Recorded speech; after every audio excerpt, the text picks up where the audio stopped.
আমরা সাধারণত চুষি পিঠে বানিয়ে থাকি চালের গুঁড়ো দিয়ে, তবে আমি কী দিয়ে বানিয়েছি, শুধুমাত্র 2 থেকে 3 টাকা খরচা করলে আপনারা কিন্তু এরকম চুষি পিঠে বাড়িতে বানিয়ে নিতে পারেন। তো কিভাবে বানালাম সম্পূর্ণ ভিডিওটি দেখার অনুরোধ রইল। আর আমি এটা রান্নাও করেছি অন্যরকমভাবে, আপনারা দেখুন, একদম ইউনিক একটা রেসিপি, আপনাদের ভীষণ ভালো লাগবে। তো চলুন আমি কি করে বানালাম দেখে নিন। নমস্কার বন্ধুরা, আশা করছি হয়তো সকলেই ভালো আছেন। টিয়ার রান্নাঘর থেকে আমি তন্দ্রা আজ আবার নিয়ে এলাম নতুন একটা রেসিপি। দেখতে থাকুন আমার সম্পূর্ণ ভিডিওটি, আশা করছি ভালো লাগবে। চলুন তাহলে রেসিপিটি শুরু করা যাক। চুষি পিঠেগুলো আমি দেখুন তৈরি করার জন্য প্রথমেই একটা কাপ মেপে এখানে কড়াইয়ের মধ্যে 3 কাপ লিকুইড দুধ দিয়ে দিলাম।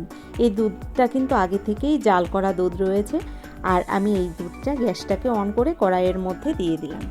3 কাপ দুধ দেওয়ার পরে দুধটাকে ভালো করে একটু ফুটিয়ে নেব। তো এর মধ্যে আমি দিয়ে দিচ্ছি একদম অল্প পরিমাণে একটু লবণটা দিয়ে দুধটাকে ভালো করে নেড়ে চেড়ে কিছুক্ষণ টাইম ধরে ভালো করে ফুটিয়ে নেব। তো এভাবে দুধটাকে আমি ভালো করে ফুটিয়ে নিচ্ছি। আর দুধটাকে ফুটিয়ে নেওয়ার পরে দেখুন দুধটা ফুটতে শুরু করেছে। এর মধ্যে এবার দিয়ে দিলাম 1 চামচ ঘি। ঘিটা এখানে জমানো রয়েছে, তবে আন্দাজেই আমি বললাম 1 চামচের থেকে বেশি রয়েছে। তো ঘিটা দেওয়ার পরে দেখুন আমি ভালো করে খুন্তি দিয়ে মিশিয়ে দিলাম এই দুধের সঙ্গে।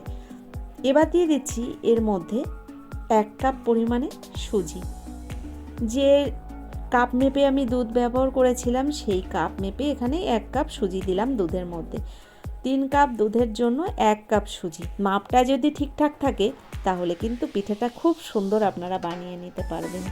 দেখুন এভাবে আমি ভালো করে সুজিটাকে রান্না করে নিয়েছি, আর সুন্দর একটা ডো তৈরি হয়ে গেছে দেখুন। এবার আমি এই সুজিটাকে নামিয়ে ঠান্ডা করে নেব। তো বন্ধুরা, আমি এখানে 10 টাকার 1 প্যাকেট সুজি থেকে অর্ধেকটা সুজি নিয়েছিলাম। তো সেই সুজিটাই কিন্তু রান্না করার পরে এতটা হয়েছে। আমি সুজিটাকে রান্না করে নামিয়ে নিয়েছি, আর এবার একটু ঠান্ডা হয়ে গেলে হাত দিয়ে ভালো করে আমি সুজিটা মেখে নিচ্ছি।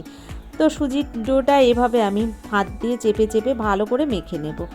তো এভাবে কিছুক্ষণ মেখে নেওয়ার পরে এর মধ্যে আমি অল্প পরিমাণে একটু ময়দা দিয়ে মেখে নেব, যাতে এই মাখাটা সুন্দর মোলায়েম একটা ব্যাপার তৈরি হয়ে যায়। দেখুন এর মধ্যে আমি অল্প পরিমাণে একটু ময়দা দিয়ে ভালো করে মেখে নিচ্ছি। তো আপনারা তো সাধারণত চালের গুঁড়ি দিয়েই এই চুষি পিঠে বানিয়ে থাকেন, এভাবে একবার বানিয়ে দেখবেন। অনেকটাই সহজ, এটা বানানো অনেক সহজ, আর দেখতেও কিন্তু দারুণ হয় এই পিঠেগুলো। চালের গুঁড়ো দিয়ে বানানো না, সেটা কেউ বুঝতেই পারবে না। দেখুন আমি ডোটা পুরোপুরি মেখে নিয়েছি। এবার একটা চাকির ওপরে রেখে এই ডোটা থেকে আরও অর্ধেকটা আমি ডো এরকম করে কেটে নিচ্ছি। তো এখান থেকে দেখুন আমি এভাবে বেশ কয়েকবার করে কেটে কেটে ছোট একটা লেচি বানিয়ে নিয়েছি। এবার এই লেচিটা থেকে আমি ছোট ছোট লম্বা লম্বা আকারে একটু দড়ির মতো বানিয়ে নেব। দেখুন এভাবে হাত দিয়ে জাস্ট একটু ময়দা মাখিয়ে ডলা দিলেই সুন্দর লম্বা একটা দড়ির মতো তৈরি হয়ে যাচ্ছে। এভাবেই আমি কয়েকটা বানিয়ে নেব, তাহলে আমার এই চুষি পিঠেগুলো বানাতে খুব সহজ হবে। অনেকে অনেক রকমভাবে বানিয়ে থাকেন, তবে আমার মনে হয় চুষি পিঠে সবসময় এভাবে বানালে সেই পিঠেগুলো সুন্দর হয়। তো অনেকে অনেক রকমভাবে দেখি ভিডিওতে দেখায়, তবে আমি যেভাবে করলাম সেটাই আপনাদের দেখালাম।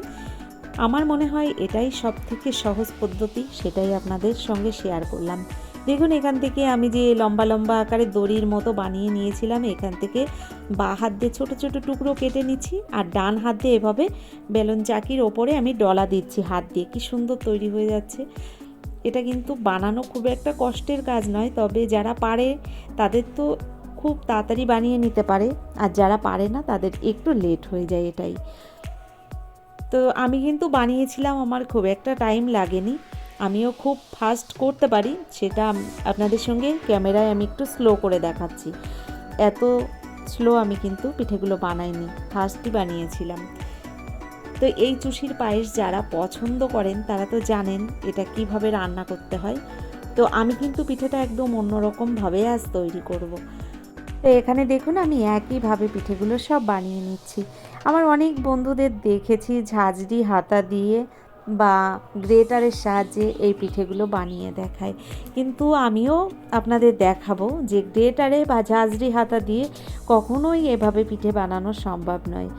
তো আমিও আপনাদের দেখাচ্ছি, সেটা আপনারা দেখুন কিভাবে ঝাঁঝরিতে কেমন হয় আর গ্রেটারে বা কেমন হয়। তা হাত দিয়ে যতটা সুন্দর হয় কিছুতেই ততটা সুন্দর হয় না। সব সময় আপনারাও চেষ্টা করবেন এভাবে আস্তে আস্তে তৈরি করার। এখানে কি দেখাচ্ছি বলুন তো, যে ডোটা আমি মেখে নিয়েছিলাম তার থেকেও অর্ধেকটা ডো এখানে বেঁচে গেছে, কারণ আমি অতটা পিঠে এখন তৈরি করছি না। তো দেখুন ঝাঁঝরিতে কেমন হয় একবার দেখিয়ে দিলাম, ওতে কিন্তু কোনো রকম পিঠে তৈরি হয় না। তো এখানে পিঠেগুলো বানিয়ে নেওয়ার পরে আপনারাই দেখুন কতটা সুন্দর হয়েছে। এবার আমি এই পিঠেগুলো রান্না করে আপনাদের দেখাবো। দেখুন এখানে কড়াইটা বসিয়ে দিয়েছি গ্যাসের ওপরে। কড়াইয়ের মধ্যে দিয়ে দিলাম আমি 1 কাপ পরিমাণে চিনি, ওই কাপ মেপে দিয়ে দিলাম 2 কাপ জল। চিনির মধ্যে আমি 2 কাপ জল দিয়ে দিয়েছি। আর এবার চিনিটাকে ভালো করে একটু জলের সঙ্গে আমি ফুটিয়ে নেব। তো এখানে আমি দেখুন চিনিটাকে মিশিয়ে দিচ্ছি জলের মধ্যে, আর 2টো এলাচ এখানে ফাটিয়ে দিয়ে দিলাম জলের মধ্যে, একটা তেজপাতা ছিঁড়ে দিয়েছি। আমি এখানে চিনির শিরাটাকে রেডি করে নিচ্ছি। তো দেখুন এভাবে একটু চিনিটাকে জাল করে নিলেই চিনির শিরাটা রেডি হয়ে যাবে। তো এখানে গ্যাসের ফ্লেমটাকে আমি একটু বাড়িয়ে দিয়ে চিনির শিরাটাকে রেডি করে নিচ্ছি। তো দেখুন চিনির শিরাটা ফুটতে শুরু করেছে। তো আমি এবার গ্যাসটাকে বন্ধ করে দেব। গ্যাসটাকে বন্ধ করে চিনির শিরাটাকে সাইড করে রেখে দেব। আর এই চিনির শিরাটা রেডি হয়ে গেল। এবার আমি যে পিঠেগুলো বানিয়েছি এই পিঠেগুলো কিন্তু আমি তেলের মধ্যে ভেজে নেব। তার জন্য আমি আর একটা কড়াইতেও তেল গরম বসিয়ে দিয়েছি। ওই তেলের মধ্যে আমি এবার যে চুষিগুলো বানিয়ে নিয়েছি চুষিগুলোকে অল্প অল্প করে তেলের মধ্যে দিয়ে দিচ্ছি। দেখুন আমি এখানে তেলের মধ্যে চুষি পিঠেগুলো দিয়ে দিলাম। তো একটু হালকা নাড়াচাড়া করলে পিঠেগুলো কিন্তু এরকম একটু দলা পাকিয়ে গেছিলো, এগুলো কিন্তু ছাড়িয়ে যাচ্ছে। আর খুব একটা ভাজার দরকার নেই, জাস্ট হালকাভাবে একটু গ্যাসের ফ্লেমটাকে মিডিয়াম ফ্লেমে রেখে পিঠেগুলোকে আমি এভাবে ভেজে নেব, যাতে কোনো রকম পিঠের গায়ে কালার না আসে। ঠিক এরকমভাবে আমি হালকা আঁচে পিঠেগুলোকে কিন্তু ভেজে নিয়েছি। আর পিঠেগুলো প্রায় ভাজা হয়ে গেছে। এই পিঠেগুলো নামিয়ে নেওয়ার পরে বাকি পিঠেগুলোও আমি এক এক করে ভেজে নেব।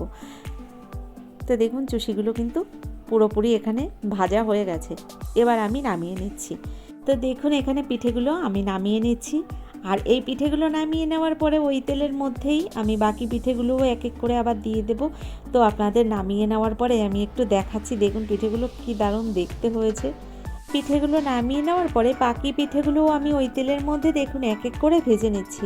তো বন্ধুরা আপনাদের কাছে অনুরোধ করব, যারা এই পর্যন্ত ধৈর্য ধরে আমার ভিডিওটা দেখেছেন একটা লাইক দিতে হয়তো ভুলে গেছেন, একটা লাইক দিয়ে যারা এখনও চ্যানেলটিকে সাবস্ক্রাইব করেননি অবশ্যই আমার চ্যানেলটিকে সাবস্ক্রাইব করে আমার ভিডিওর পাশে থাকা বেল আইকনটি ক্লিক করে নোটিফিকেশানটা অল করে দেবেন। তাহলে কি হবে, আমার ভিডিও আপলোড করার সঙ্গে সঙ্গে তার নোটিফিকেশানটা আপনার কাছে পৌঁছে যাবে, আপনি টাইম মতো ভিডিওটা দেখে নিতে পারবেন। তো দেখুন কথা বলতে বলতে বাকি পিঠেগুলো আমি কিন্তু এক এক করে ভেজে সব নামিয়ে নিয়েছি। আর পিঠেগুলো ভেজে নেওয়ার পরে চিনির শিরাটাকে আমি আরও একবার গরম করে নিয়েছি। আমি যদি ভিডিওটা আপনাদের পুরোটা দেখাতে যাই তাহলে অনেকটা বড় হয়ে যাবে, তাই আমি একটু কেটে কেটেই আপনাদের দেখাচ্ছি। দেখুন আমি এখানে চিনির শিরাটাকে আরেকটু গরম করে নেওয়ার পরে ওই শিরার মধ্যে ভেজে রাখা চুষি পিঠেগুলো দিয়ে দিলাম। আর এভাবে একটু নেড়ে চেড়ে আমি জাস্ট নামিয়ে নেব। তো দেখুন কত সহজ দেখলেন তো এই পিঠেটা বানানো। চিনির শিরা থেকে নামিয়ে নেওয়ার পরে তারপরে আপনাদের দেখাবো আমি কিভাবে এই পিঠেগুলোকে ডেকোরেশন করেছি। তো বন্ধুরা কেমন লাগলো আজকের এই চুষি পিঠের রেসিপিটি অবশ্যই কিন্তু আমাকে লিখে সেটা জানাবেন। যদি আমার এই ভিডিওটি ভালো লেগে থাকে তাহলে অবশ্যই আমার পাশে থেকে যাবেন, আমি চেষ্টা করব আপনার পাশেও থাকার। তো বন্ধুরা দেখুন চিনির শিরা থেকে আমি পিঠেগুলো নামিয়ে নেওয়ার পরে কিছুটা অ্যালমন্ড বাদাম এখানে গ্রেট করে নিয়েছি, সেই বাদামটাকে ওপর দিয়ে একটু ছড়িয়ে দিলাম আর কিছুটা চেরি দিয়ে একটু সাজিয়ে দিলাম। কি দারুণ যে দেখতে লাগছিল, আপনারা ক্যামেরায় যতটা বুঝতে পারছেন তবে বাস্তবে কিন্তু দেখতে এটা দারুণ হয়েছিল। তো বন্ধুরা যদি ভালো লেগে থাকে অবশ্যই আপনারা বাড়িতে এভাবে একবার বানিয়ে দেখবেন। ধন্যবাদ, আজকের মতো এই পর্যন্তই।